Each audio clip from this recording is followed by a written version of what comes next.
Breaking news in a CBS Sports HQ, where the Lakers trade to acquire Hornets center Mark Williams has been rescinded. Williams failed his physical with the team, according to ESPN. The Lakers were looking to bolster their front court after trading Anthony Davis for Luka Doncic. LA was sending Dalton Knecht, Cam Reddish, a 2030 pick swap, and an unprotected first-round pick to Charlotte. Williams has only played 23 games this season due to a foot injury.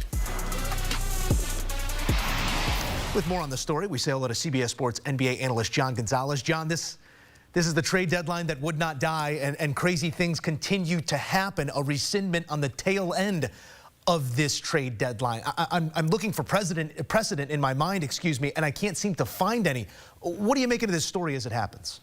Yeah, it's highly unusual, Joe, and we're getting details now that it was a health issue, that Mark Williams, as you mentioned, he's been often injured. In his career, out of a possible 211 games, he's missed 105. Now, reports are that this isn't about his back, which leads me to believe, without being able to confirm this, that it's his foot injury. He's had a foot injury for a while. He's been plagued by all kinds of different ailments, but the foot has really bothered him. So for the Lakers to decide, hey, we're going to fail him on this physical, the foot issue has to be pretty bad, because they obviously valued Mark Williams very highly here. And this sets up a whole host of problems for the Lakers. For the Charlotte Hornets, you get your guy back, Mark Williams, and maybe you move him down the line. Maybe he heals up and he's okay. But for the Lakers now, there's no way for them to fix their issues where they needed big men. And now on top of that, you're going to have an awfully awkward reunion with Dalton Knecht and Cam Reddish. I was going to say, both sides of this trade, you're reintroducing players into rooms where they thought they had left, and obviously the lives that are affected outside of that as well.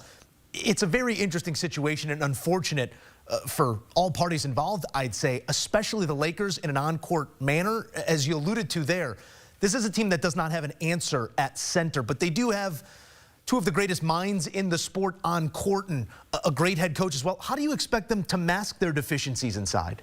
Well, the big get, obviously, was Luka, and you're happy about that, right? But a lot of people, including me, praised the Lakers for going out and getting Mark Williams, and rightly so. And they gave up not an insignificant amount, Joe. I mean, you give up a 2031 unprotected first. You give up a 2030 pick swap. You give up your first-round pick in Dalton Knecht. Apologies to Cam Reddish, a little bit of a throw and fodder there. But, yeah, they identified the problem, which was they needed size, they needed rebounding, and Luka loves a lob threat. Okay, presto, Mark Williams solves all those problems for you. Now, without Mark Williams and the trade deadline having passed, you're back to basically having no size and not having any functional bigs. You've got Jackson Hayes. You've got Christian Koloko. Christian Wood has been hurt for a while. He's going to be back in the mix. That's just a poo-poo platter of not great when you look at your size up front. So, yeah, I don't know what they're going to do here. This is when they traded for Christian Wood and Luka Doncic, Joe, their odds of winning the Western Conference went from middle of the pack to third best odds after Oklahoma City and the Nuggets. Now, without any serviceable bigs, I'm imagining they're going to take a hit there. Yeah, it's like everybody's sitting there saying, well, there's the issue. There's the issue. The issue persists here beyond the deadline with this rescindment, but there's still so much intrigue when you're talking about Luka Doncic, LeBron James, Los Angeles, this storied franchise. What is the thing that is going to have your undivided attention once they do get on the court? What's the question you want answered immediately?